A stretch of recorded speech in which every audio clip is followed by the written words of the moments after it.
ကျွန်တော်တို့ဖန်စီတဲ့စစ်ဌာနချုပ်လိုက်သိမ်းမိရဲ့အချိန်မှာရန်သူရဲ့မိသားစုတွေကလေးတွေမျိုးသမီးတွေပါလာတယ်ကျွန်တော်တို့သူတို့အချုပ်ထဲမှာမထည့်ထားဘူးသူတို့ရဲ့နေရာနဲ့ထိမ့်သိမ်းထားခဲ့တယ်ပြီးမှဒီအမျိုးသမီးတွေရဲ့ကာကြီးအိမ်ကြီးလုံခြုံရေးတွေကအစပေါ်လေသူတို့ပါသူတို့အစင်းစင်းအုပ်ချုပ်ကျွန်တော်တို့မှလည်းစစ်ဖြစ်ပြီးမှစားစရာလည်းတိတ်များများစားစားရှိတာမဟုတ်ဘူးညပြီးမှစားပေါ့ကျွန်တော်တို့ရဲဘော်တွေစားတယ်လို့စားပေါ့အဲ့လိုမျိုးသူ့ရဲ့ကလေးတွေကိုဆိုရင်နည်းနည်းပြေးလောကစားဖို့တဲ့နေရာတွေကအစရန်သူရဲ့ကလေးတော့ကျွန်တော်တို့ ਨੇ အသေးလေးတတ်ထားတဲ့ရန်သူရဲ့ကလေးတွေတော့ကျွန်တော်တို့ဒါမျိုးထားတယ်ပြီးမှတစ်ဖက်က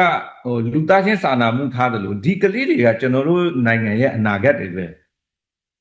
သူတို့အကြောင်းဘယ်လိုထားရမလဲဘယ်လိုမနစ်နာအောင်ဘယ်လိုလုပ်မလဲကျွန်တော်တို့အမြဲတမ်းတိုင်ပင်ပြီးမှလှုပ်တဲ့တာကိုလှုပ်ပေးကြတယ်တချို့ဆိုရင်အမေရောအဖေရောမရှိတော့ဘူးကျွန်တော်တို့သားသမီးအဖြစ်မွေးစားလိုက်တယ်ပြီးမှသူတို့ဒီလိုမျိုးထားတဲ့ကလေးတွေလည်းရှိတယ်ဆိုတော့ဒီစစ်ပွဲမှာသူ့ရဲ့စစ်သားတွေတည်တော်လို့စာသင်ကျောင်းကိုလက်တုံ့ပြန်တယ်ဆိုတော့ဒီလူတွေရဲ့နိုင်ငံချစ်စိတ်ဆိုတဲ့ဟာကဘာလဲဆိုတာကျွန်တော်နားမလည်တော့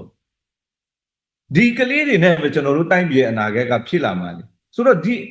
စစ်သားချင်းစစ်တိုက်လို့သူရှုံးတော့တာကိုဒီစာသင်ကျောင်းကိုဘုံကျဲတယ်ဆိုတော့သူ့ရဲ့စိတ်ဓာတ်နဲ့အတွေးခေါ်လုံရက်ကဘာလဲဆိုတာကျွန်တော်လည်းမစင်စားတတ်တော့ဘူး